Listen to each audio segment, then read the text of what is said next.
Welcome to Whachacha's Tabletop World, the channel devoted to the love of board gaming. Kind of.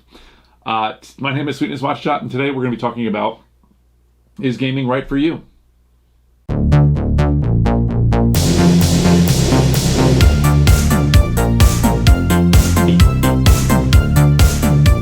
Okay, so first things first, I'm a little congested, I guess. I got a little con crud this weekend, so I apologize for that. Hopefully that'll be okay. Today we're kind of talking about this weird question, like, is gaming right for you? It seems like a really oddball thing to have on a gaming channel, but I think a lot of people, this is kind of a video just talking to a specific person or type of person out there, and misery loves company. So it's a little bit of like, have you had this experience as well? This is the second time I've tried to film this, so I tried filming this a couple of weeks ago, and when you have these kind of channels and things, you inevitably run into the old, oh my god, you look at your screen and you're like, oh my god, that's it's not recording anymore, my memory card ran out. So this is the second go I've had of this type of video. This is going to be, as you may have already suspected and found, this is a little bit more meandering. I usually try to be very concise in my videos. That was one of my goals, was to try to make concise videos. But this is just sort of more of a free-form discussion, and so I'm going to be taking a little more time and not so worried about being more concise. I myself have quit gaming. I know that sounds so funny, like it's like an addiction, but it is a little bit like an addiction. We all kind of like are always looking at different new games, watching reviews, reading things, punching out games, talking to people. It's a huge hobby, right? And for a lot of people, it's obviously there's many gamers out there of varying levels and varying interests, it's a pretty big hobby, but for some of us it can border on an addiction. I myself, like I say, I've quit gaming a number of times. I've gone like a year without playing. I've gone months without playing. I've sort of proxied and put all my energy into one type of game to try to avoid all the others. And a lot of people might think that's kind of weird. And I guess I'm going to talk about why this kind of this idea that I always have of like, I got to get away from gaming, because I don't think gaming is a good hobby for me personally. And that's going to be kind of my mantra through this whole video, is because I know there's going to be, I'm sure not a lot of people are going to watch this, but for the small amount of people that are going to watch this, I'm sure many of them, or most of them, might be like, this is ridiculous. Why don't you just do X, Y, Z, get over it, or whatever.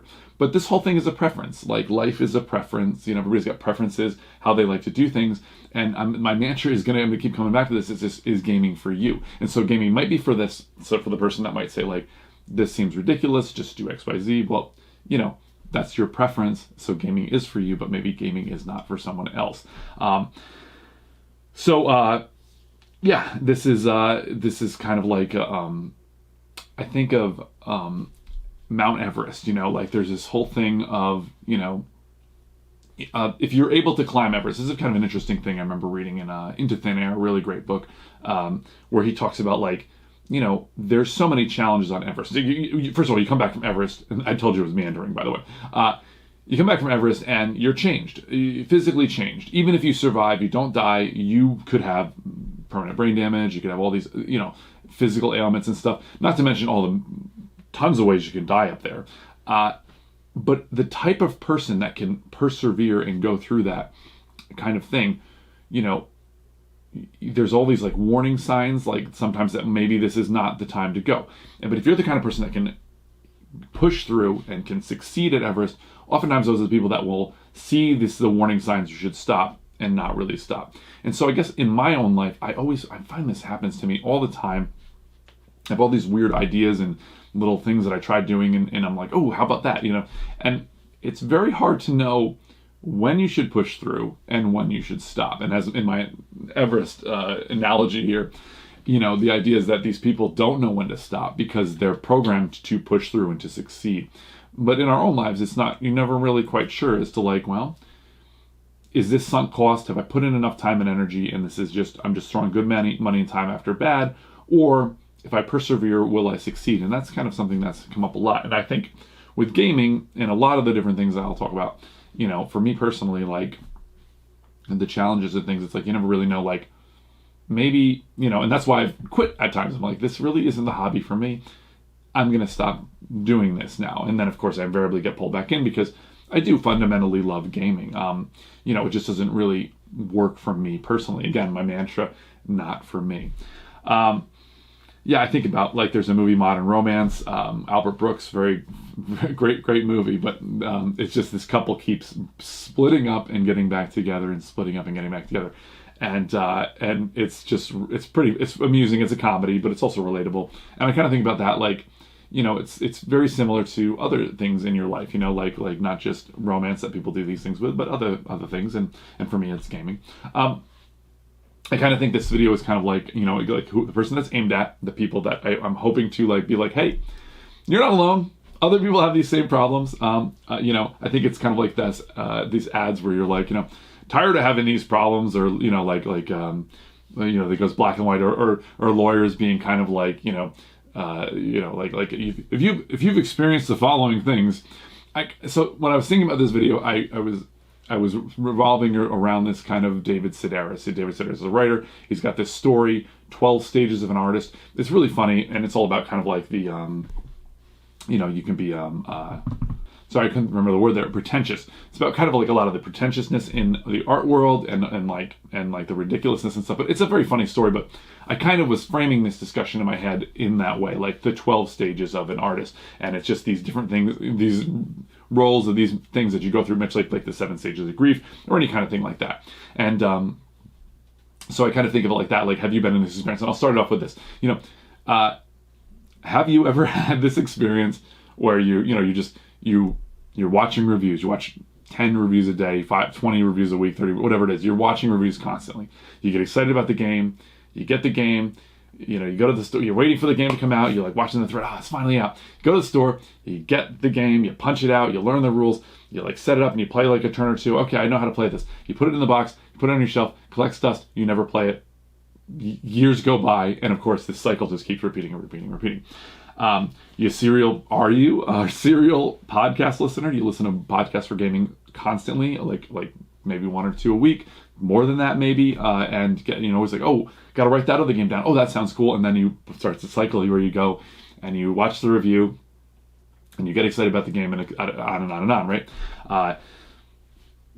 This is sort of like, because the whole point of game, right, the whole part of gaming, and I'll talk about solo gaming in a bit, is that gaming is dependent upon other people. It's a social hobby. And again, I'll discuss solo gaming because that's a thing, right? But essentially, you need other people, not just other people, but other people that are interested in playing gaming. And many of us have friends and family and things, but maybe not friends and family that are interested in gaming, and especially the kind of gaming that interests us and me and the person I'm talking to here, right? You and I, who we like to game, and we like to game in this specific way. You don't want to play Monopoly, you don't want to play Munchkin or whatever, right? You want to play like a big meaty Euro, or you want to play a social deduction, or you want to play something really interesting that you find fascinating because you have a background in gaming and you understand the mechanisms and things, and you really want to play that. So that's the rub. You need other people to game, and that's really the thing. I think, kind of pivoting off that little bit about you're buying the games all the time and stuff. Have you had that moment yet where you're like 10 years into the hobby or whatever, and you've bought, this style of game like 15 times, you spent hundreds of dollars, probably thousands, I'm going to say hundreds so I don't feel quite so bad. And you finally, after 10 years of buying this kind of games, you pick it up and you're like, you know what? I'm never going to play this. And you put it back down, and then you finally stop doing it. This is a little bit of a side note, but this is why I think Kickstarter is so very, very, very successful, is because they're not selling you, a game. They're selling you like a dream, right? You look at that Kickstarter page, and, I myself, and this is a very big tangent I'm not going to get onto, but I don't really care for Kickstarter. But normally, before Kickstarter became such a huge deal, you would watch reviews for games, read some reviews and things, and say, oh, this game looks pretty interesting, I'm going to get it. But now with the Kickstarter world, it's just like, we're selling it. Here's all the unlocks, all this stuff. You got the FOMO. You don't want to miss out on these things. You'll never be able to get it again. And then you just see like, oh, what, all these expansions and all this stuff. And then the Kickstarter comes and it's like huge and it's towering, and you spend hundreds of extra, $100 or more extra dollars on shipping and whatever, and you end up paying for all this extra stuff you got anyway through some other means, right? And you're like, this is daunting. I'm never going to get this to the table, right? But they're selling you a dream. You know, they're selling you this idea that like one day you're going to play this game. And I think that's kind of like the way that gaming is for me, is the idea like, and for a lot of people, like they get excited about it. They imagine the times that they'll have, but you can't ever really get to that point. You and I cannot get to that point. Okay, so I got this, pivoting off the Kickstarter thing. This, like I said, this one of the things was this David Sedaris story, this 12 Steps of an Artist, which I found so funny, and it kind of made me think of this. But the other thing really that pushed it into me thinking about that, the initial thought was this recent Conan Kickstarter.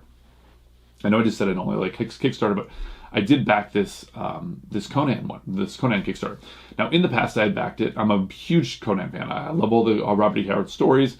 I'm a big fan, right? I love the original Conan the Barbarian film. The others have their that's a legitimately good movie to me. I love it. The others have some problems or whatever, but they're still enjoyable. But I'm a huge fan.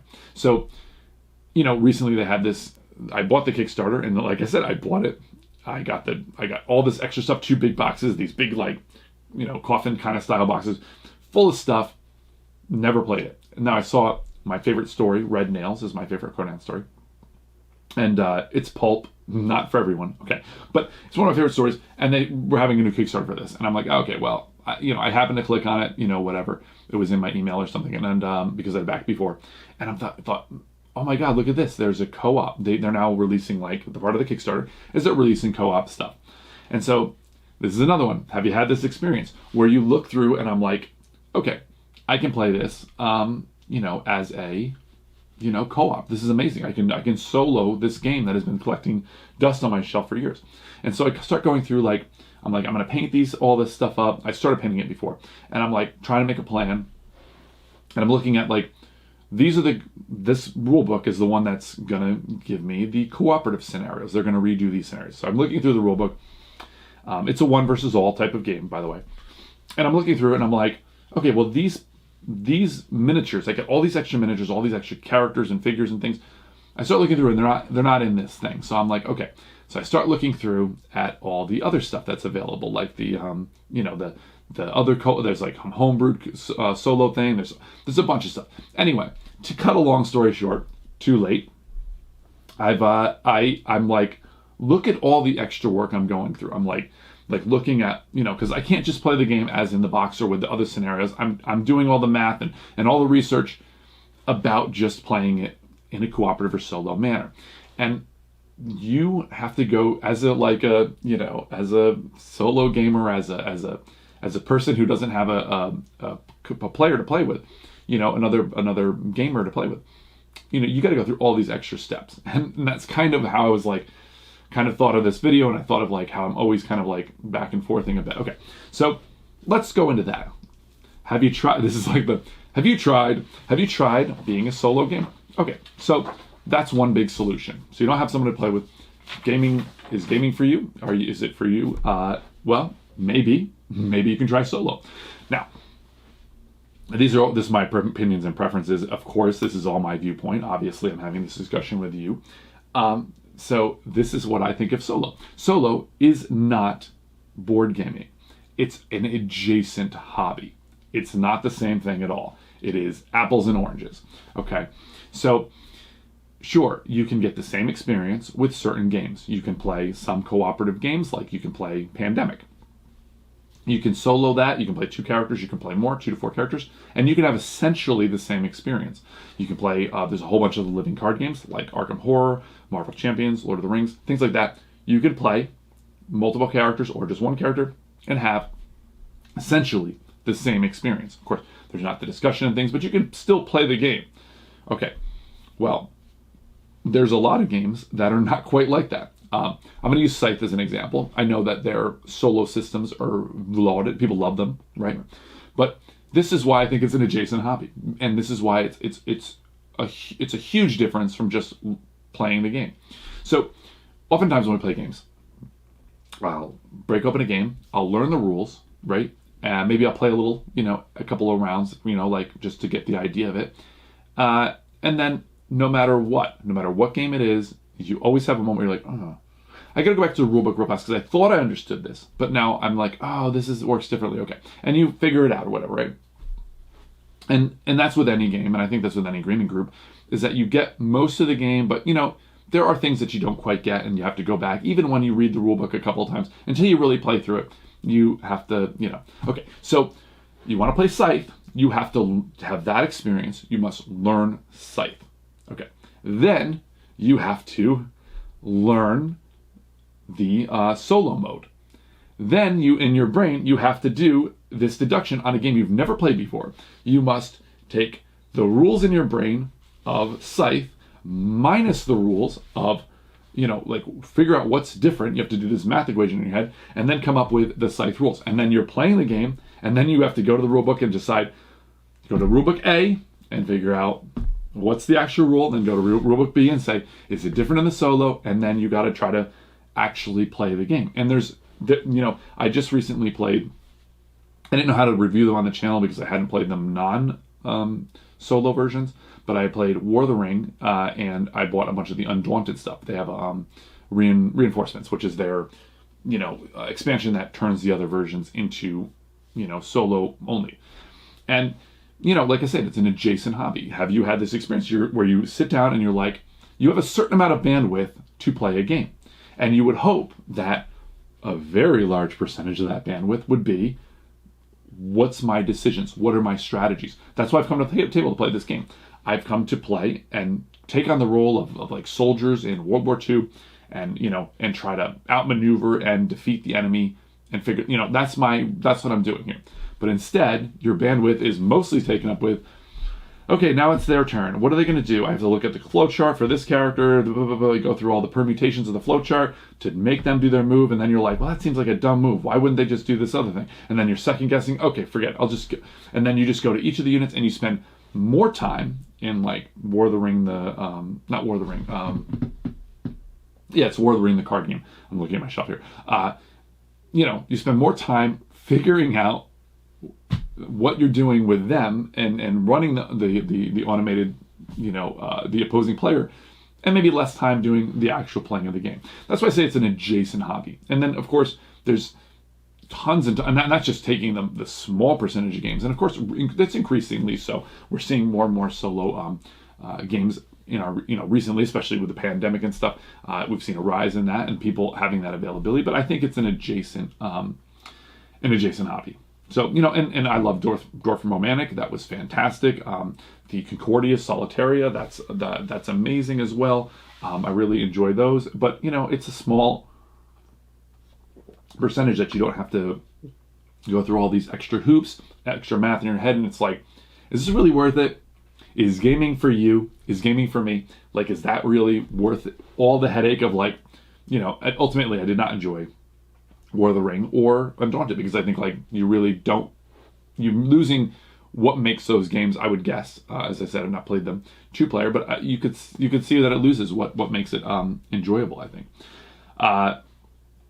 Okay, so have you ever looked into Temu? I think it's Temu, Temu. Cool. This seemed like the solution to all my problems. These are first world problems. My first world problem. I thought, hey, this is perfect. This is a very perfect solution. And have you looked into Temu?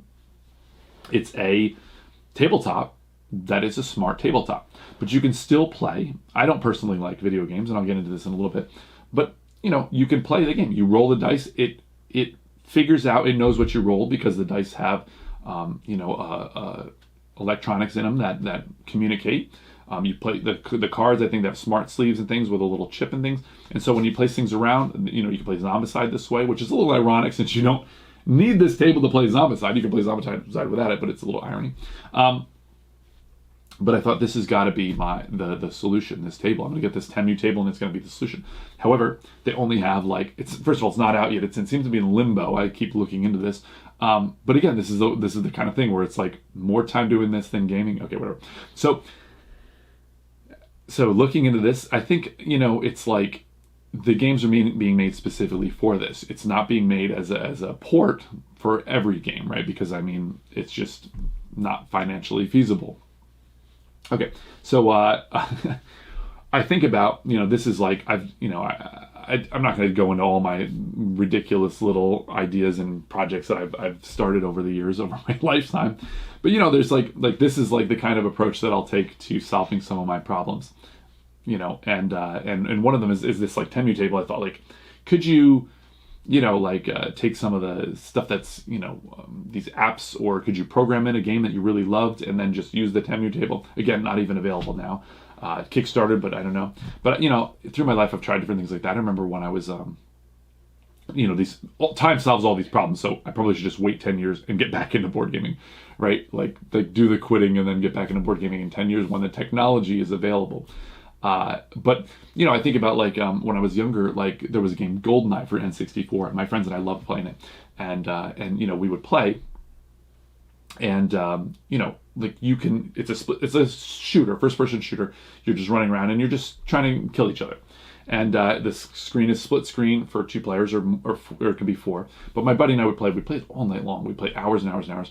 And but you could always sort of see in the other person's screen. So if you wanted to like hide in some bushes and you're like, I'm gonna wait for my buddy to come around the corner and then I'm gonna throw this mine on his back, whatever. Well, you could kind of see what they were doing sometimes. And we had this gentleman's agreement where you try not to, but you kind of did see anyway. And I remember one time I thought, hey, this would be really cool. I got a TV from another room and I covered over, like the corresponding sides, right? So you could only see your own screen. And I bought a couple Y splitters, 3. And if you're younger, you might not know this, but before HDMI, you had 3 cables. It was red, white, and yellow. The yellow was for video, and the white and the red were for left and right. And so I got 3 Y splitters, and I just essentially split the signal. So they'd be going from the single N64 into 2 TVs, and then I covered those things over, put a little sheet up, and put 2 chairs down, and we played in this amazing way where you couldn't see what your opponent was doing or whatever. And I thought it was really, really exciting. And that's the kind of approach I take to a lot of things where I'm just like, hey, I want to solve this problem. This is what I want to do. And I thought it was great. Of course, now it doesn't matter because now you have, Call of Duty, a million of these things, and you don't need that. You just go through the internet, and now that's solved for you. So maybe Temu is just tantalizingly in the distance. Again, another thing I did, I remember I bought like a 500 disc spinner, a 200 and a 300, I think, something like that. And I linked them together and I put CDs in there. And I was like, it's amazing. You can just hit shuffle and it's your own radio station. Of course, now we just have, our computer or an iPod or whatever. This is, of course, like in the 96 or from 95 or something. So maybe I just need to wait around. But anyway, so that's kind of interesting. Solo gaming, the LCGs, I did actually do that for a while. That was amazing because you can have essentially the same experience. And that was one of the ways I quit for like I quit board gaming for like 3 years. And I just played the Lord of the Rings LCG. I could just play it whenever I wanted to. And it was a wonderful journey going through that. Of course, now a lot of that's out of print. That's a whole other complicated story, but that game ended, and various things or whatever. But there's a very, very kind of one of the ways I was able to quit gaming. Mystery games is another really good one, but to just that's an adjacent hobby. That's kind of a nice replacement if you're not finding that gaming is working out for you.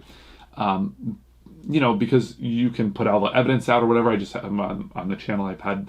The Murder of a Millionaire, Cryptic Killers is the series, and that's a wonderful little series. And you can really enjoy playing those and just thinking and, have a little tea, make some scones. You want to have I played before I'm not a big fan of the Sherlock Holmes Consulting Detective, but, that was a game where you could, I would make some tea and scones and stuff and have have a fire and get into the Sherlock kind of world of it or whatever. But that was very approachable as well. But for me, I'm not going to be playing solving murders like 400 times a year. That gets a little old for me personally, so that's not really a great replacement for me for gaming. But so that's solo gaming. What about just finding some gaming friends? Have you ever tried to find some gaming friends? Probably should have done this before, but my own personal experience. This is a very personal video, I guess, so I should have put my background in a little earlier, but I'm going to do it now. So I live in the Midwest. I'm from New York. I never planned to live in the Midwest, but I met my lovely wife, who's one of the greatest things ever happened to me. But everything in life that you do, one of the things that I've learned going through life is that everything really has a trade-off. everything, like you're constantly making these choices, whether big or small. And part of it was that to be with her, I have to come out to the Midwest. I left behind my friends and my family in New York, and the mountains and the wonderful hiking and, New York City and all the wonderful things. But I love my wife very much and we're very happy, but I had to leave those things behind. She doesn't like me to say this, but I always feel like I kind of went into exile, coming into the Midwest. But I was also younger. I had, if you want to put on a party, you want to have friends over, you could muster up 70, 80 people if you wanted to, there's just a lot of people. And part of, I think, getting older is that some things sort of change. But let's put a pin in that just for a second. I did want to mention also that before I forget, is that, part of my approach to gaming and part of the reason I love gaming, and maybe this is true for you as well, I have kind of like an unquiet mind, I guess. I don't know if I'm using that term correctly. I've heard that term before, but it's how I think of my own brain is that, my two big passions in life, I always say, are gaming and movies. And to me, like, I love to watch movies, but I also my mind goes. It's always moving. It's why it's like that meme with the cat where it's like, why is it always thinking? I really love that little meme. But, gaming gives me something to concentrate on. It's a little puzzle to solve. It's something to do. And I really like keeping busy, and I just like keeping my brain busy with little puzzles and problems and things. And while I love watching movies, I love to put my brain towards a task or something. And I think gaming tends to fill that niche beautifully. Now, video games, I don't really care for very much. They're well superior to board gaming. You don't need anyone to play a video game. You could play hundreds and hundreds and hundreds of hours on video games. They cost roughly the same. I mean, when you think about it, a board game is $60, a video game is $60 generally. And so I think they're superior, but I don't really care for them. And unfortunately, I wish I did. I wish I was a video gamer. And part of that, is I love the tactileness as well. I love to pick up pieces and things like that. Okay, so now I'm here, and have you had trouble finding a gaming friend? Is gaming for you? Maybe you're shy. Maybe you have trouble talking to people. Okay, me personally, I have no problem talking to people. I am very extroverted individual. I can walk up and chat with just about anybody. Part of my business, I speak with people all the time. I'm a very outgoing person. I don't have a problem with that. Okay. However, unfortunately, my personality type tends to rub a lot of people the wrong way. I find as I get older, that, as you get older, I'm 45 years old now, it becomes harder to meet people. Generally couples tend to find other couples to hang out with and things, but something about me, people don't really like. I always try to be a very moral person, and I don't act with guile or malice at all. Really, I try to really do the right thing. But sometimes people just don't like, they don't like it, and that's kind of I find where I fit into, I guess, nowadays. Other than that, I kind of have this joke with my twin brother. He's we were chatting about it, and he's like, yeah, a lot of people don't seem to like you. He said, did you think about the common denominator here? It's me, and I'm comfortable enough to recognize that. Sometimes you got to look at the facts. However, as you get older, also there are a lot of people. I used to hang out with, like I said, I muster up all these people. But I think as you get older, you get a lot more experience. For me personally, you look at people and you think like, it's like the Terminator. I get the Terminator vision. It's like you make an analysis. The little readout comes up, the red vision. You've had these experiences in your life, and you notice red flags when you see things about people that you realize, like, wow, I got to steer away from that person, and maybe and in the past, maybe that person could have become a really good friend, but as you get older, you tend to benefit from your experience, and, my wife and I try to insulate ourselves from a lot of, I find like, I like to avoid trouble, I like to avoid drama, I like to avoid certain things that, I don't really want in my life. And we kind of insulate ourselves a little bit. We're sort of maybe a little pulled back from certain things, and we try to do that to stay away from those sort of things. And I think like as you get older, that tends to happen. And I think also maybe a little bit of a hermit-like thing starts to set in. I think it's like that Obi-Wan Kenobi, I'm Tatooine. I always pronounce it Tatooine, but I think somebody corrected me, so I'm just going to say Tatooine. You basically become a hermit. I think as you get older, you tend to be a little more of a homebody. And all those things sort of work together. You ever find like a good gaming friend? and then it didn't work out. My wife was working for the airlines, and we could fly for free essentially. And I found somebody who was like a perfect gaming partner. He was like related to my wife in a way, and they lived like, I don't know, like 15, 16, 17-hour drive away. And we would go on business, and we would stop there occasionally and see them when we were in business in the area. And this person was a modern gamer, and I thought, well, I can fly basically for free. Like, it's like $20 to fly. Why don't I try to make this like a regular habit, like go and visit this person? This is kind of like unnecessary because this isn't like a commiserating thing. You haven't had this experience, but I remember thinking like, hey, I'm going to try this. And I don't think this is my own interpretation, but I don't think this person's wife, I think, liked that closeness that they had, and maybe I was a bit invasive into that. And they planned sort of a dinner party, like the day I was going to be there, a big dinner party. So it sort of sabotaged our ability to game, and that didn't really work out. But it was one of the things I tried over the years. There's another friend I had in town here. Was a perfect gaming partner. I really loved seeing them. But it was Jesse from Co-op for Two. But his passion sort of took him in. He became excited about the filming aspect and building a channel and stuff, and that was sort of what called to him. And there's nothing wrong with that. It's just a difference that he wanted to do that. And I tried to get along and do that, but it's kind of difficult to have a bunch of put a bunch of time into something that you're not really wanting to do, and that you don't like the different directions and things, your personal tastes and things. I find that like channels are the enemy of gaming. I think like you end up spending more time doing that stuff. So it didn't really work out for me either, unfortunately. But yeah, there's that's there's a lot in finding friends. So it's kind of interesting there. But it kind of goes into the next kind of thing, which is like the idea of going to your game shop or going to a meetup. So have you tried this, going out to these, and had success or not had success? Firstly, let me say this about this kind of subject, which is very interesting, and maybe you've had this experience. But for me personally, it's such a weird thing that like this is an acceptable sort of thing. Like just go to the game shop and play. Go play with some strangers, right? Go to a convention, whatever. And this works great for most people. And again, I'm not talking to you because that works great for you. I'm talking to the person that it doesn't work out for.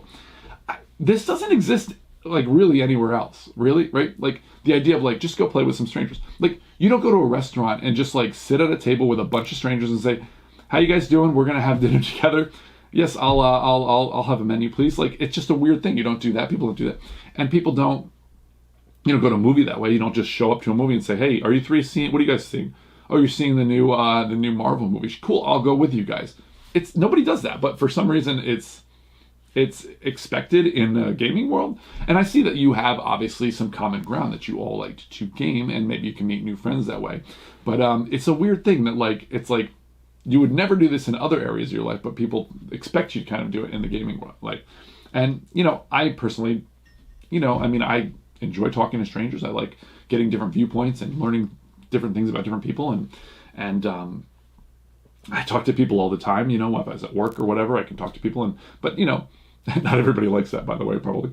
But yeah, it's a weird thing. So anyway, so if you try the meetups, okay. So I tried putting on some meetups here, not gaming related, but I remember my brother back home in New York, he had a very big success, having a movie discussion movie discussion meetup, and that worked out great for him. He started with a kernel. He started with himself. There was a few of my friends that knew him that ended up kind of going, and you kind of have to prime the pump with these things. People, you have to, it's like if you want to have a successful dance night, you got to have a lot of people so that people come. But if you have no people, nobody comes. And it's sort of like this cyclical thing, right? Like you need the thing. It's sort of like job interviews and things now where they would say like, you got to have 6 years of experience to get this job, but you need the job to get the experience. It's kind of a catch-22. And that, being out here, obviously not having a large friend circle or friends that were interested in this. I have a very small friend circle here, but they're not really interested in that or gaming. And that was, so that kind of failed. So the meetup scene, I was going into it, I was a little like, okay. But I tried it, and like it didn't work for me. Like and then this might not work for you either. Like the meetup started at like 6. I had to work. I get out. I get right over there, and I'm very polite, and I'm saying, "Oh, well, maybe when you guys finish your game, it's like 7 o'clock or whatever. I'd like to play the next one." And they're like, "We're not playing another game." I happen to have a very couple of bad experiences with that, but it's like, oh, okay, so who's getting here at 6 p.m. exactly in a weekday? So it didn't really work out for me. I did get some others that did work a little better, was a little later. And the idea that you're like, you go to these things and there's all these, because it's all people, and it's all people that you don't know, and you're sort of learning the game or learning about the game, but you're also trying to understand the person. Are you just this rules lawyer? Are you trying to get with this girl over here, and so you're not attacking them when clearly that's the best option? Just these very weird, it's like you're thrust into this whole social thing, and it's sort of like the bandwidth thing, and maybe you found this to be true as well, where it's not really just about the game, it's about this whole social situation of the strangers that you've landed yourself in. And maybe that's more entertaining for some people, more interesting for some people to suss out different people and stuff, but as I've gotten older, that's not my case, and maybe that's the same for you. Going to the game shops, sort of similar. I up until recently, for the last few years, I worked at a hospital, but now I'm back to just I work 2 jobs, and now I'm back to just 1 job. But that was a get out of work at 10 p.m. Get home, shower from the hospital, and the gaming shop's closed. So that's not really when I'm a very night owl. I go to bed at 5 in the morning. I'm up all night, and that's not really that conducive. And maybe you've had a similar experience. I think about bands in this regard. I think about I often think about how do bands succeed? You need 5 people that all play the appropriate instruments. They want to make the same kind of music. They get along. They have the same schedules that work out, and they all are driven enough to do it. Any band that succeeds is some kind of small miracle. And I kind of think about that with the gaming and stuff with people, because I don't want to just go and hang out with a bunch of strangers. I want to, do things with people that I'm friendly with and stuff, And again, you can yell at the screen if you're watching this and you're like, get over it, just go to the meetups or stuff. It's not for everybody. Again, gaming's not for everybody. Maybe it's not for you. In this case, it is for you if you're making them.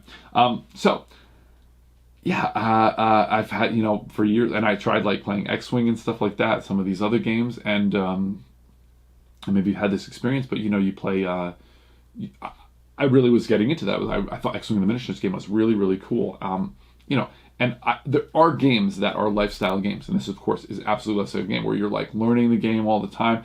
There's new units and packs and ships and new content coming out on a regular basis, and that's kind of cool when you're into that. When I played when I played Marvel Champions or Lord of the Rings, a card game, those releases would rejuvenate everything and be very exciting and be a constant source of joy and interest for me. But if in a game when you're not juiced in like that, you go to these shops and you spend your entire, I was enjoying it for a little while, but then eventually you go and you're every match you play, you're I'm just trying to understand what your guys do, what your little ships do, and that's your whole time. Your bandwidth is just, I have to learn these new rules, and then of course, some errata comes out, someone says you can't fly that ship anymore, and you're well, this is what I brought. I thought I thought this was casual night, but there's no such thing as casual night. Unfortunately, in a lot of these games, people are always there, getting ready for the next tournament or whatever. I don't really care about tournaments, so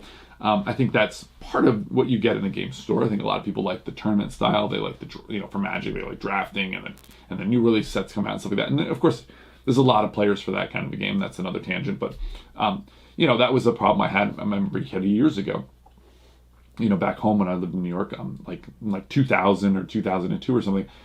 I loved Magic the Gathering. I thought it was amazing, and my friends all kind of stopped playing it. And it's kind of a similar problem. And I was I love playing this, and whatever, it is what it is. But I kind of wish the LCGs existed then. That would have been amazing, and I could have just been cool. I'll hang out with my friends when I hang out with my friends, and I'll play these LCGs when I'm not hanging out with my friends. And but again, that's the whole thing. That's kind of a recurring theme here. All I had to do was wait 10 years or whatever, and there's all the LCGs, cooperative LCGs that you wanted. So maybe my problems would be solved with this TEMU. So, have you tried playing with your family? Have you tried playing with your spouse? Is gaming for you? Are they good? Has it worked out? It's a natural question, right? It's a natural thing. You think hey, this is a good thing. For me, personally, I'm not big on forcing people to do things. I'm not big on pushing my hobbies on people. it's just not my vibe. I don't like to do that. I don't find joy in that. Like, I can mention to you, oh yeah, I really like playing board games. If they bite, oh yeah, I'd be interested in trying something. Cool, let's do it. If they don't bite, they're not that interested. I'm not forcing this on them. So this is my own personal vibe. Maybe you've had a different experience. Maybe you've tried to push too hard. Maybe you try to push things on people or games that they're not ready for or whatever. Had some bad experiences. I imagine that's the case. For my family, like when like my wife's family, they do like playing some party games and things. And I've been enjoying bringing some party games. It's a nice structure. It's a structure I wish I could bring to my own family. They don't really enjoy the games and stuff. And sometimes when I've gone on my quitting gaming things, I know like my sister-in-law, who is a very wonderful person, and but she's like, come on, I wish, please, she's not happy that I'm like when I'm on my quitting game periods, because she's like, oh, it'd be fun to play, and she's like, well, why can't you just kind of like play a little bit or whatever? And I think this is where the addiction thing comes in, and maybe you have had a similar experience where I like I've said to her, she's a wonderful person and she's innocently making this point, and I'm like, I'm like, you don't understand, like for once every couple months I see this family and I can play some light party games is not worth like the months in between those periods reading up and studying up and buying and researching and watching the reviews and getting excited about all of these other games that I'm never going to play. And that's sort of the addiction part of it, right? Is like that addiction to buying and playing and wanting to play and listening and all this stuff of this hobby that you really can't realize. And so it's kind of interesting. And like for myself, like I got into this, I bought a lot of party games. I was like, oh, I could play with them and maybe I could try to get my family into it. And, my wife is like, well, you should bring these games down to the, down to visit your family. We're going to drive, it's 12 hours away. We'll drive down and we'll, you can bring a bunch of games. And I'm like, and maybe you've had this experience, but it's not the fact that I research a bunch of new party games. Oh, this sounds cool. This sounds interesting. And I'm excited. And you buy all the games, you pack all the, you learn the rules, you unbox them, you get everything all ready so they're ready to play. You put them in a few bags, you carry them to the car, you drive 12 hours away, you bring them to the room, you carry all the games up, then you carry them, downstairs and bring them over to the your relative's house. You bring them in, you're excited about playing them, and then you never play them. But it's not all that work. That's the bad thing. The bad thing is, and maybe you've had this experience, that like it's all the hoping along that 3 or 4 days. Will we play this? I hope we play it, and bringing it up and stuff. And oh, well, I have those games if you guys want to play. So it's not all because it's a lot of work to like pack things up, carry them in, like you got all this crap to bring in and out if you're staying someplace, especially if your wife packs a lot of shoes and boots and things, which I'm not saying my wife does, but she does. So it's a lot of work, but like it's the hope and it's the excitement and then the inevitable letdown. And then of course, I just mentioned my wife, your spouse. You have a spouse or a partner that is a boyfriend, girlfriend, partner, whatever, whoever they are in your life. You have a romantic person in your life that you are partnered with. Are they not a gamer? You're probably not watching this if they are, because then that would be the perfect scenario, right? Like both of you getting excited about games and going to bad games and playing games. That'd be perfect. However, have you had the experience where, you're just like, you think we might play something, and you don't, you have you have guilt both ways, because you're guilty that you're like, well, I know this isn't what you want to do. This isn't your hobby.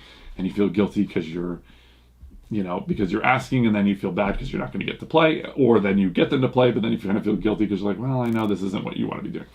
And, and that's why I think, I don't like to push my hobbies on people and stuff. And so, there, and I know there's a lot of people out there. I think, years ago, I used to listen to the Dice Tower podcast quite a bit.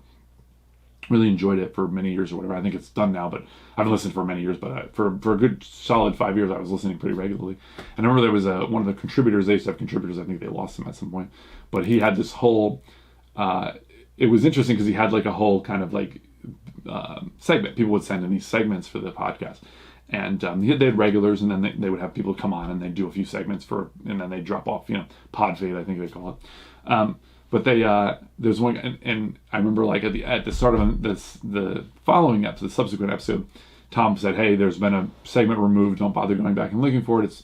and that person came on and apologized. And essentially it wasn't that family friendly, I guess, but it was innocuous to me. I didn't think much of it, but I could see why you would want to remove this, why it would be problematic. But I don't think Tom was listening to all of these things, all these different segments or whatever. But anyway, essentially, long story short, too late.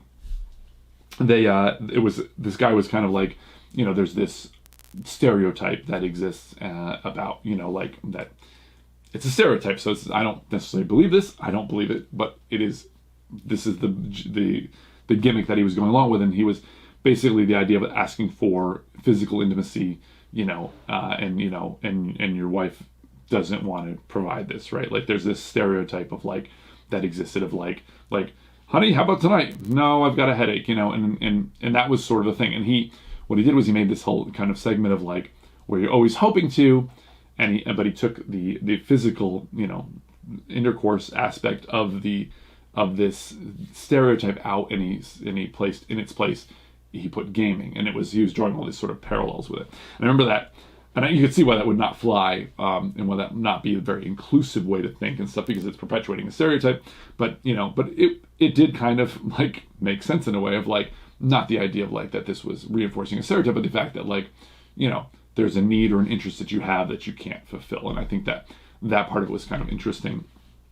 And I think it's kind of obviously related to what we're talking about here, having a partner and a spouse that is not a gamer, So that's that experience or whatever. So I mentioned the video game thing before, and now I should have really brought up the idea of the Tabletopia and oh my god, I forgot the name of the other one. There's a couple of big things where you can put games onto Tabletopia, or the other one, whatever the one was called. Board Game Arena, maybe? I can't remember now. But there's a couple of websites devoted to being able to play games. And it's a great resource, right? If you want to have playtesters and things, you can load your game up. If you're kickstarting a game, you can load it up and let people try it or whatever. And it's a great resource for some people. Again, is it for you? Is it for you? It's not for me. During the pandemic, that was something that was kind of very popular for a while. And my friend Jesse actually put up he made a version of, I think Cahoots he did, and he also did the very popular cooperative trick-taking game, which, again, the name is escaping me now. Don't get old. You can't start. I used to have a memory that was like a steel trap, but I can't now. The Crew. Okay, so he put up The Crew. I looked that one up. So, that was a very popular game and stuff. And this is like, so I'm not a video gamer. I don't really like to play video games, and I like the tactile nature of playing board games. And it's just, like, I kind of discussed before about the idea of solo gaming and this all the flow charts and all the extra stuff and extra work and stuff that cuts your bandwidth down. And, to me, and this is the best analogy I can think of, it's like, if you're in like a submersible or whatever, you're like in a suit, like on the bottom of the ocean or in space or something, and you're like controlling robot hands to like disarm a bomb or to pick something up. That's what I feel like. I'm like trying to understand the interface of like 45 minutes of like, flip the card back. How do you move the card? And it's like, I just feel like I've won the game just moving like my piece to where it needs to go on the board. It makes me insane. I hate using my keyboard for anything. I know a lot of people love Steam and they love to play video games on using their computers, but I'm like, I need 4 buttons. If I'm gonna play a video game, I need the jumping button, the shooting button, the sliding, whatever it is, right? Like I need like 4 buttons. I can't be looking around on my keyboard like, M does this or shift in this. That's too much for me. I'm not walking by pushing that. I'm walking by pushing my joystick. And so maybe you had that experience where like that, like you're like, this seems like a great solution to be able to open up a whole world of being able to play with other players. But yeah, that's what I think of. And I think of like, I'm controlling a robot that's controlling the game, and like I'm worried about how to move the robot's arm to pick up something else. That's the best analogy and the best way I can think of it.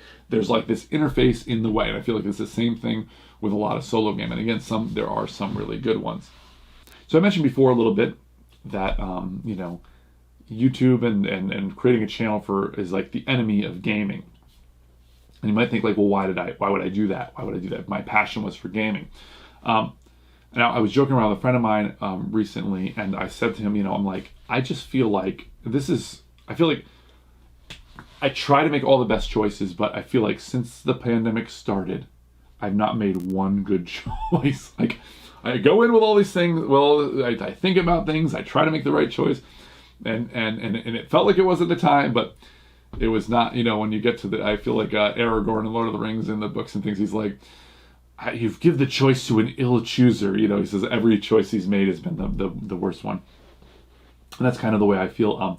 But one of the things I thought was well, and this is why it made sense to me. I thought, and maybe you've thought about starting a channel before, and this is a way that you could enjoy gaming. But I thought, if you love movies and you think, I want to direct a movie, that's my goal, right? That's my dream, to become a director.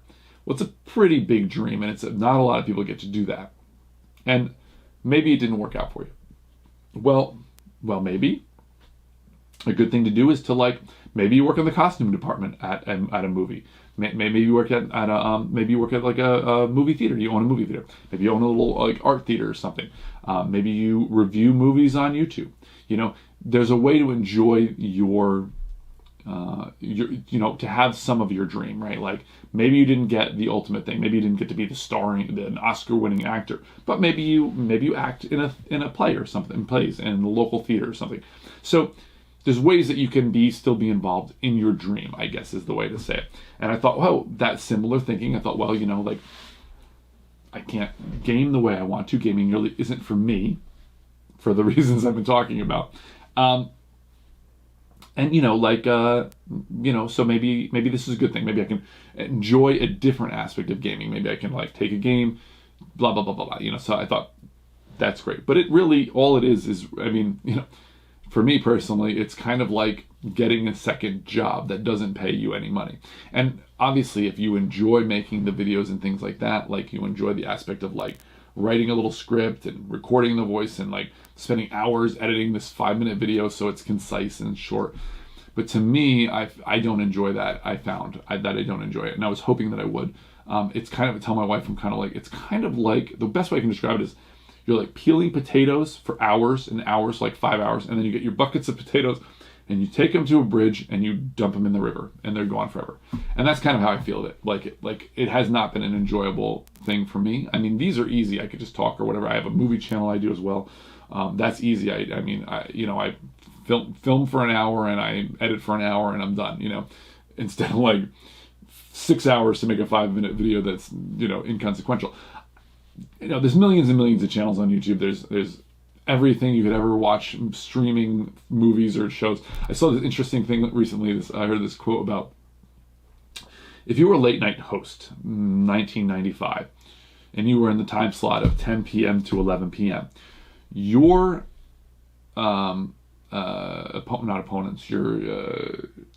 competitors, your competitors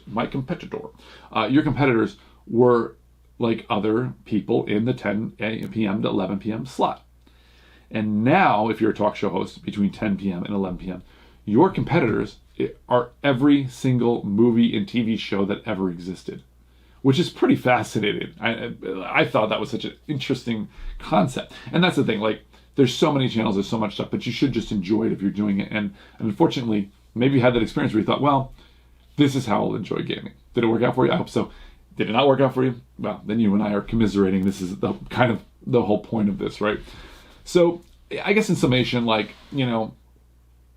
you see something that you enjoy or you like and you want it, you feel like this is something I really like or I want it to work for me. And, maybe, and you have, as I said, you have trade-offs. That's part of thing, right? Life is all about trade-offs, and you have to decide, is this worth it for me? Is it still worth it for me? Is this a hobby that I can enjoy? Or is this not something that's just not going to work out and I keep pushing for it and maybe I shouldn't? And, I guess the point of this video is to share my experience a little bit with somebody that has a similar experience.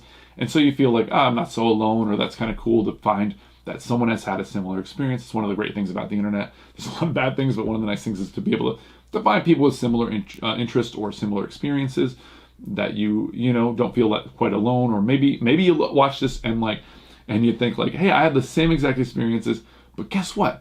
I didn't know about the LCGs, or I didn't know about, the TEMU or whatever. And this is the solution for me. And that's very hopeful, wishful thinking or whatever. But yeah, at the end of the day, it's a shared experience gaming. So if your family isn't gamers, or your spouse isn't a gamer, or your partner isn't a gamer, or you're not really that keen in this point of your life of or not able to go out and meet new people. Maybe your area doesn't support it, or maybe it's not for you playing with complete strangers, or that all headaches or whatever that are involved in that. You're not a big video gamer. You're not a big person that's interested in playing online like I'm not. You tried solo gaming, but it's an adjacent, for me, like I said, it's an adjacent hobby, and there's all this extra bandwidth that really kind of ruined the experience for you. Again, my little mantra here: is it for you? I don't know. I've quit it a number of times. I keep getting pulled. I'm like Al Pacino, you're like pulling me back in. I just keep getting pulled back into this hobby for various reasons over the years. But yeah, it's a problematic hobby for me, and it's hard to know. Like, I'd love to find something to supplant this. I thought virtual reality, that was a whole thing that seemed amazing to me.